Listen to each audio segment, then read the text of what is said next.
김영관 기획조정관 질의하겠습니다. 아까 그 소송비 관련해서요. 네. 예산 세목에서 일반 수용비 내 유류비 등과 소송비용 등 추가 세부 항목들로 나누어져 예산이 편성됩니다. 맞죠? 네. 예, 그래서 방통위에서도 저희 의원실에 예산을 전용했다고 보고했습니다. 전용의 위법성 여부를 떠나서 전용 자체가 팩트입니다. 맞죠? 네.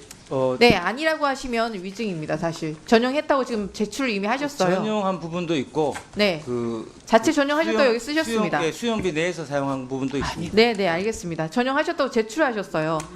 네, 들어가셔도 됩니다. 김태규 직무대행.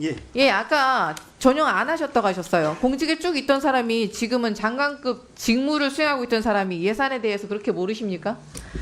이게 예산 아까 그 수용한 부분을 부분을 빼고 전용으로만 말씀하셔서 제가 그렇게 수용한 부분이 있어서 전용한 부분을 제가 말한 거죠. 그러니까 전용했다는 사실 자체는 있는 거잖아요. 자칫 이제 전용만 그래서 있는 것처럼 들리는 결산 것을 소위 갖다 그래서 말씀드렸습니다. 회피하신 겁니까? 결산 소위를 그래서 회피하셨어요? 전용을 한 것은 맞습니다. 그렇죠? 예, 아니요. 전용 부분도 있습니다. 예, 맞습니다. 전용한 게 맞습니다. 예, 맞습니다. 예, 이러니까 이진숙, 김태규 방통위가 방송 장악, 언론 탄압에 혈안이 되었다는 소리를 듣는 겁니다. 질의하겠습니다. 올 한 해 쏟아지는 불법 스팸 그리고 국민께서 많은 고통을 받고 계신 거 알고 계시죠? 예. 예, 불법 스팸으로 인한 고통 때문에 스팸 재난, 스팸 지옥이란 말이 생겨났습니다. 올해 9월까지 신고 탐지된 불법 스팸이 몇 건인지 아십니까? 자그마치 3억 숫자 여기 나와 있습니다. 예. 3억 432만 건. 지난해 1년치를 이제 9개월 만에 이미 넘어섰습니다. 예.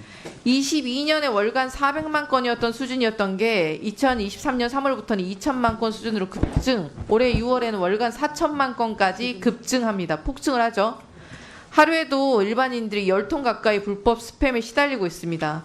이 문제는 단순히 성가신뿐만이 아니라 경제적 피해 그리고 범죄로까지 이어질 수 있는 문제인데 8, 9월에 잠깐 줄어들긴 하는데 월간 여전히 2,400만 건에 달하고 있습니다.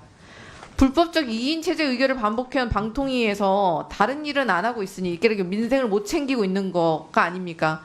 계속해서 민생을 못 챙기는 문제가 국회의 문제라고 반복적으로 이야기를 하셔요. 근데 방통위는 방송 장악, 언론 탄압을 위해서 지난해 8월부터 135건의 안건을 2인 체제로 이미 의결을 했습니다. 그중에서 스팸 대책을 위해서 의결한 안건 수는 몇 건입니까? 고작 한 건입니다. 딱 한 건. 2024년 3월에 대량 문자 전송 자격 인증제 자율 운영 가이드라인 제정에 대한 딱 한 건. 방송 장악에만 몰입하느라 진짜 챙겨야 될 민생이 단 하나도 안 챙기고 있는 거 아닙니까? 지난 6월에 본 의원이 불법 스팸 폭증 문제에 대해서 지적을 이미 했습니다. 그랬더니 방통위가 부랴부랴 진행했던 긴급 현장 점검 결과도 문제가 심각한데 솜방망이도 이런 솜방망이가 없습니다. 현장 점검 후속 조치가 어떻게 됐나 보시면 과태료 300만 원에 22곳, 과태료 600만 원 나온 곳이 6곳, 1000만 원 나온 곳이 2곳. 사전 통지는 나갔을 뿐 수사 의뢰는 단 한 건도 하지 않았습니다. 게다가 과태료가 고작 1천만 원이라니 이 정도로 어떻게 불법 스팸을 멈추겠습니까? 김태규 직무대행, 지난해 12월 국회에서는 불법 스팸에 대한 제재를 강화하고자 과태료를 최대 3천만 원으로 상향하는 법을 본회의에서 통과시켰습니다. 그리고 이미 올해 7월부터 시행 중이에요. 알고 계시죠? 예. 예, 근데 왜 고작 1천만 원 과태료만 부과된 것입니까? 방통위는 시행령 개정이 안 돼서 그렇다라고 답변을 보내왔는데 맞습니까? 예. 예. 그런데 불법적 방송장악 관련 2차 청문회에서 직무대행은 1인 체제가 되어서 국민들이 대책을 요구하고 있는 문제들이 많은데 아무것도 못하고 있는 상황이라고 모든 책임을 국회에 돌린 적이 있는데 기억하시죠? 그렇게 말씀하셨어요. 예, 말씀 주십시오. 과태료를 상향하기 위한 시행령 개정 절차 그리고 입법 예고 5월 27일에 이미 끝났고 자체 규제 심사는 6월 28일에 마무리가 됐습니다. 그래서 규제개혁위원회 본심사가 이미 7월 12일에 끝났어요.